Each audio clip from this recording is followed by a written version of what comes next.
have a real heart for those who serve in nonprofit and do the work of nonprofit. Executive directors in particular find themselves in a almost no man's land between serving the needs of the board and serving the needs of the staff and serving the needs of the organization. They, as human beings, as people with their needs and hopes and dreams, can easily get lost. And Baptist Healing Trust made the commitment years ago to bring something different to the nonprofit community, to offer the opportunity to see each other past the titles, to really see the human and the person that we encounter on a day-to-day basis.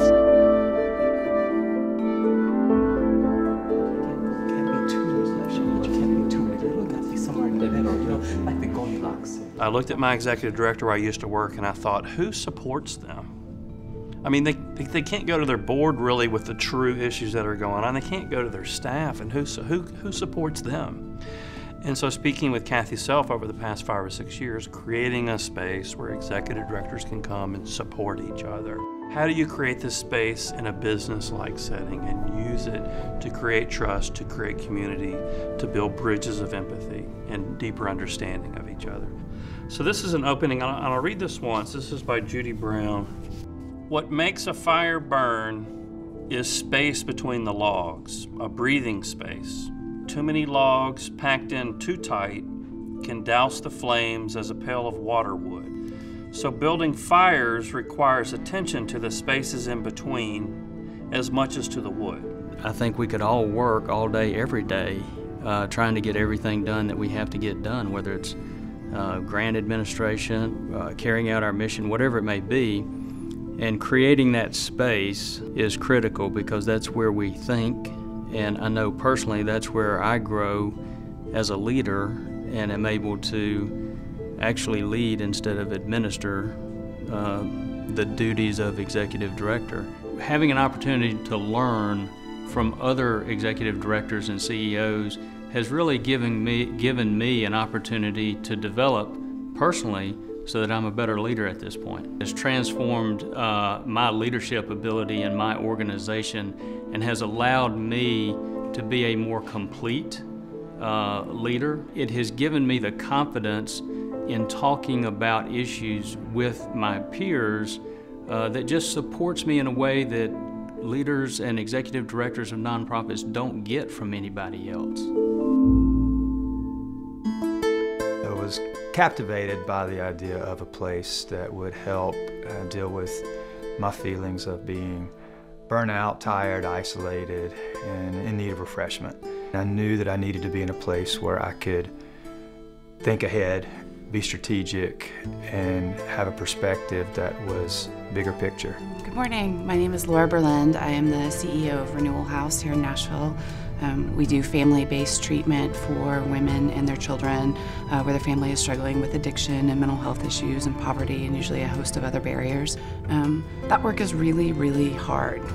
It's exhausting on all fronts, and what brings me back to circle every month is really the opportunity to hit pause on everything that's going on and to recenter myself. Renee Rizzo, CEO of Hope Clinic for Women, and I think a lot like Laura, the topic that we deal with every day is just draining and exhausting. So a chance to come here is a chance to kind of cleanse from that. It really forces me to listen more intentionally here, which allows me to listen more intentionally back at the office.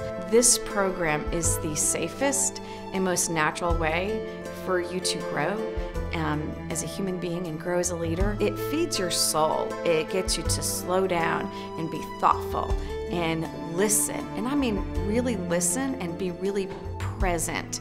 And that makes a happier and healthier CEO, and it makes your staff happier, which makes your board happier and your clients happier. So it's just amazing. Being around other executive directors in a circle setting, it gave the vantage point for me to take a breath, reprioritize, and then take some steps to actually build a habit of planning and dreaming that has helped our organization. The circle process opens up the opportunity to innovate in hierarchical organizations, the ability to challenge processes, but to do so safely and openly and honestly. I think there's such an urgency sometimes in what we do and the desire to like succeed and to just want to rush everything and make everything a sprint. And I think taking that time to kind of step back and properly think through things and give that space allows us to do our work better. I leave feeling renewed and excited about the work that I'm doing again and ready to go back out there and take on different challenges and look at problems from a different perspective and really find solutions. You're able to take your personal journey and reflect what's going on in the bigger picture. I would advise anyone who has the opportunity to be a part of Executive Peer Circle to go into that opportunity with openness and with eagerness to both give and receive from that time. We believe that this is hitting a need and scratching an itch that's not met anywhere else within our community. And as long as people are willing to come, we are going to be willing to provide the resources to help fulfill that need.